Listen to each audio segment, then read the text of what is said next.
ఎంతో కరకరలాడుతూ, ఎంతో క్రిస్పీగా, చాలా టేస్టీగా, ఇంకా చాలా ఈజీగా ఫంక్షన్స్‌లో, పెళ్ళిల్లో పెట్టే క్యాబేజీ పకోడీ అదేనండి కాలీఫ్లవర్ 65 ఎలా చేస్తున్నానో ఈరోజు మీకైతే చూపించేస్తున్నా. హాయ్, హలో, నమస్తే. అందరూ ఎలా ఉన్నారు? నేనైతే చాలా బాగున్నా.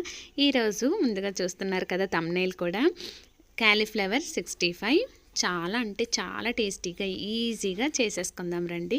ఇదైతే మా సైడ్ అయితే ఫంక్షన్స్‌లో, పెళ్ళిళ్ళలో చాలా బాగా వేస్తుంటారు. అదే కాదు కర్రీ పాయింట్స్‌లో కూడా బాగా దొరుకుతుంది కదా.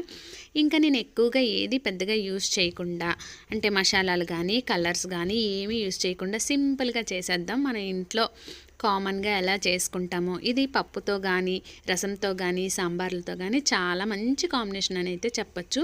ఈ కాలీఫ్లవర్ని అయితే మనం నీట్గా ముందుగా సాఫ్ చేసుకోవాలి. ఎందుకంటే దీనిలో ఎక్కువగా పురుగులు అవి ఉంటాయి కదా. ఈ సీజన్లో అయితే మంచి కాలీఫ్లవర్ దొరుకుతాయండి. అన్సీజన్ టైంలో అయితే కొంచెం ఎక్కువగా పురుగులు ఉంటాయి. ఈ టైంలో బాగుంటాయి. అందుకే ఇవి ఎక్కువగా ఇలాంటప్పుడే యూస్ చేసేసుకోవాలి.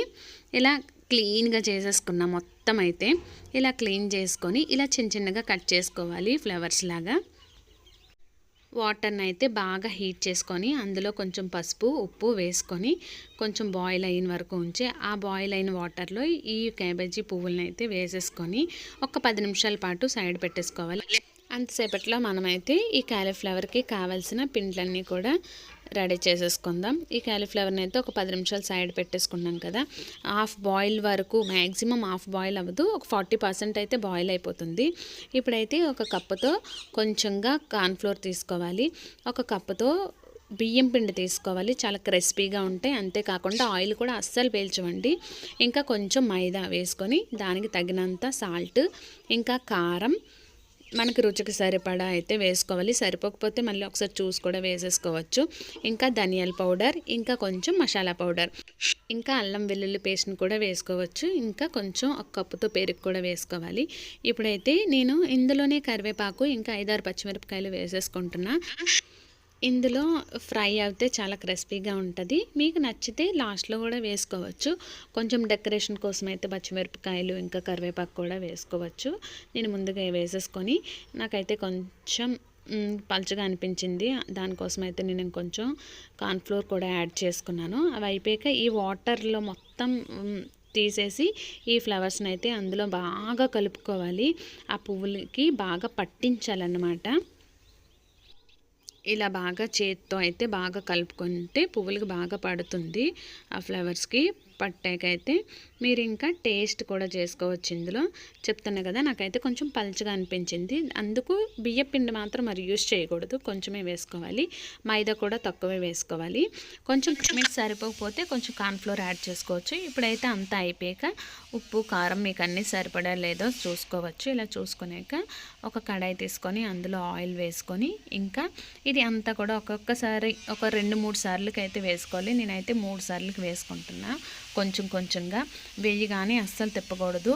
లో ఫ్లేమ్లో ఒక 2 మినిట్స్ ఉంచి తర్వాత హై ఫ్లేమ్లో పెట్టేసిన ఇబ్బంది ఉండదు అనమాట. తర్వాత కొంచెంగా తిప్పుకుంటూ ఇలా ఫ్రై చేసుకోవాలి.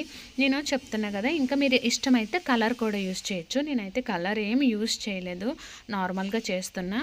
నాకు ఎందుకు ఎక్కువగా కలర్స్ కానీ అవి ఎక్కువ యూస్ చేయను. ఇంట్లో చిన్నపిల్లలు ఉన్నారు అనే ఒక ఉద్దేశంతో బయట అయితే కలర్స్ ఎక్కువ యూస్ చేస్తుండడం వల్ల కొంచెం ఇంకా రెడ్డిష్గా ఉంటాయి.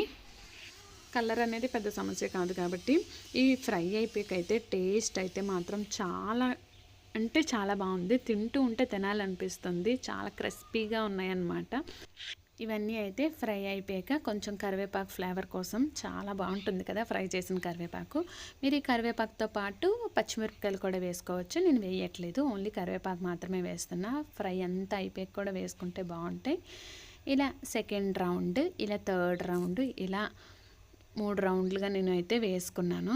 వేసుకొని లాస్ట్లో కరివేపాకు వేసుకొని ఫ్రై చేసి దించేసా, అంతే.